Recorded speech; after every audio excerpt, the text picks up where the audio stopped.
So for this tutorial, I went ahead and created a button component which has these rules, and it has a nice feel to it. So when I hover over it, it has a transform property and smooth behavior, and I really like this button, and I want to create multiple variants of this button. So I want one button which has a blue background and white text, and then a red background and white text as well.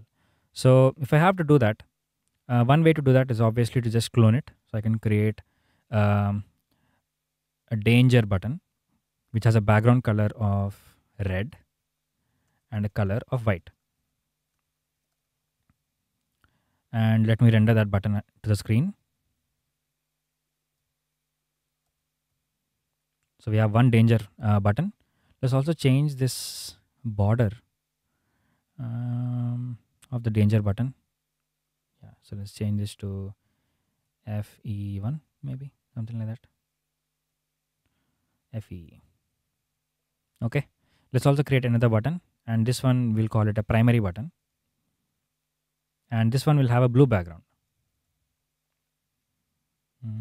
light blue, and a background of Dodger blue. Let's also render this button to the screen.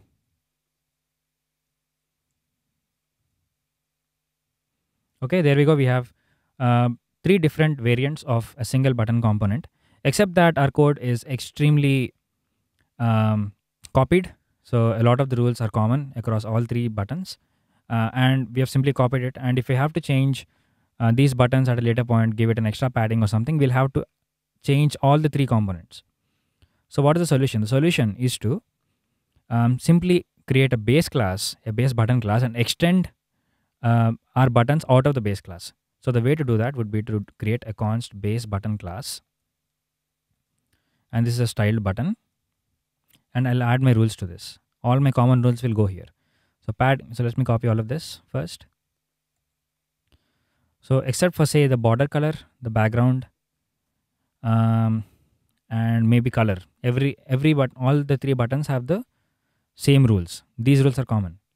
Now I'll go to my button component, and instead of doing style dot button, I'll remove the dot button and put in style of base button. And I can remove all my common rules from here. So padding, outline are gone, cursor pointer is gone, transform, transition, all of these are gone. Okay, the button still works perfectly fine. Let's inspect the element and see what's going on. Now the button has, so all the rules were definitely applied, but the rules came from the base button class, right? So the padding 0.5, 1 rem, all of this has come from the base button component.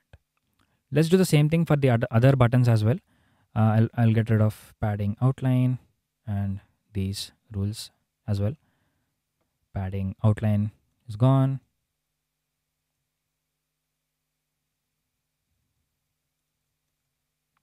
Okay.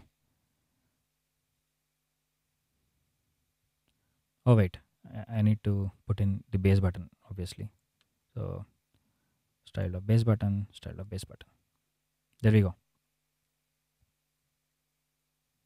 So what we saw here is an incredibly powerful way of minimizing duplication in your code as much as possible. So the approach here that we discussed is that we create a single base class, a base component, and add all of our common rules to it. And then we can extend the base class into as many components, as many variants as we want. And when we want to change the common rules, we only have to change it in the base class.